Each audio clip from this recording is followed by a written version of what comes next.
say a 16-year-old was shot and killed following an argument over the weekend. The suspect arrested in connection to the deadly shooting is just 14 years old. A vigil was held earlier today to remember the life of Charlie Fairley. Jacoby Rivers spoke with friends of the family and a lawmaker who all say enough is enough. He had a smile that'll light up the room, man. I mean, this is a hard one. It's a hard one. CJ was always there for you. CJ was just a good friend, and we miss him, and we wish he was here with us. Words of pain was shared at a vigil Monday evening for 16-year-old Charlie Fairley, who was also known as CJ. Family and friends say the young man had a personality that was always positive and a talented basketball player. Just ran into him, but he came and found me Friday at a football game and was like, "What's up, Coach Vars?" And, you know, if I'd have known that'd been the last handshake, last hug, you know, last conversation with him, I would have held it a little longer, man. Among those who mourn for CJ is Representative Jeffrey Hullum III, who says he was devastated when he heard the news. And then when the young man succumbed to his injuries, it was just a feeling of rage just came over me. Hullum, like so many in the community, says he is sick of the youth violence that is going on, adding, now is the time for action. Now is the time for resources to be put back into our communities, not just from the standpoint of church organizations. We're talking about our community centers. We're talking about gun buyback programs. We understand that some people may fall through the cracks if a firearm is turned in and a case not solved. But if that's what we have to do to save another life, we have to do that. Yes, we're going to step on some toes. Yes, some people's feelings are going to be hurt. But it got to be. Because we cannot become norm to young kids shooting each other in a housing area where other shooters and other kids are around. That's the biggest problem. While the community begins to question why this happened and is continuing to happen, Hullum says it's time to hold people accountable to start preventing another tragedy from happening. If this make you comfortable, if you say, oh, it's just another kid, you are part of the problem. If you can just say, well, this happened over in this community, it happened in that community, it's going to happen again, you are part of the problem. In Gulfport, Jacoby Rivers. CJ, we're going to miss you, man.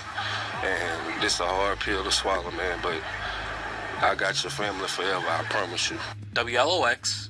Long live CJ. Long live CJ. News Now. The 14-year-old suspect is being held at the Harrison County Adult Detention Center with a $1 million bond.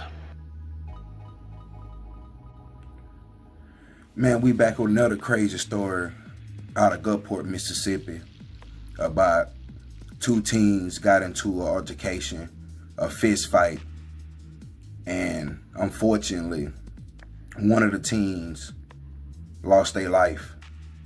Now it's a 14-year-old in jail under $1 million bond. This don't make no sense because Labor Day weekend been a bloody weekend from coast to coast. It's been so many shootings and different type of crimes going on around the country at events that went on over Labor Day weekend. Now this don't make no sense, but this the world we living in. We in our last days. And unfortunately, we gonna continue to see these type of things. When you have kids and you have people that's, you know, willing to box it out, then somebody get beat or somebody get the best of somebody else, the first thing in your mind is go run and get you a gun. In this case, this would have happened, but these days, this what type of stuff is going on. And I understand people saying buy back guns and, you know, send them back in, but that ain't gonna solve the problem. The problem starts at home. You know what I'm saying? These kids is on a whole different level nowadays. which is crazy because young kids under the age of 20 are dying at a fast rate nowadays. And like I said, unfortunately, this type of crimes and these type of situations going to continue to happen.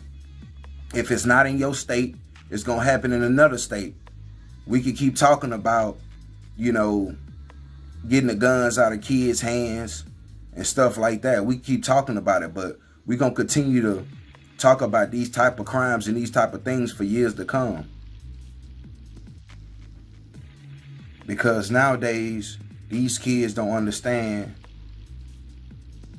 how grateful life is to live to see 50, 60, 70 years old. Nowadays, these kids are leaving at a fast rate. And it always happens when you go to a gathering. Just like this 14-year-old and this 16-year-old got into a fist fight at a gathering. And all of a sudden, shots was fired. Same situation, a lot of cases over the weekend where it was guns being used, where multiple people lost their lives over Labor Day weekend. Now, people can keep saying we can come together as a community and we could do this and we could do that. But I don't see no end in sight. It ain't even getting warmed up yet. This is just, the start of everything. And I understand people saying this shouldn't be the norm, but this is the norm. This is what it's starting to come to. Because you don't know how many young kids walking around with big guns on their waist, threatening other people. A lot of these kids don't fight at all. They taking it straight to the streets. And unfortunately, younger kids starting to lose their life every day. Different situations. But most of them is guns involved. But we want to send prayers out to the 16-year-old that lost his life. And we got to do better as a community, for these young kids to find something else better to do. But damn, if you can't fight and everybody go home after a fight, then what you supposed to do? You know what I'm saying? A lot of these kids running off their emotions, and that's what's ruining everything. That's what guns be involved. A kid can't see another kid or see theyself get beat to sleep with a crowd of females and a crowd of other dudes. They want to make an example, and you running off emotions. So, this the days we living in. But let me know what y'all think about this crazy story. Another teenager lost his life, and another teen going to prison for the rest of his life. He only $14 million bail. But let me know what y'all think about this crazy story. We out.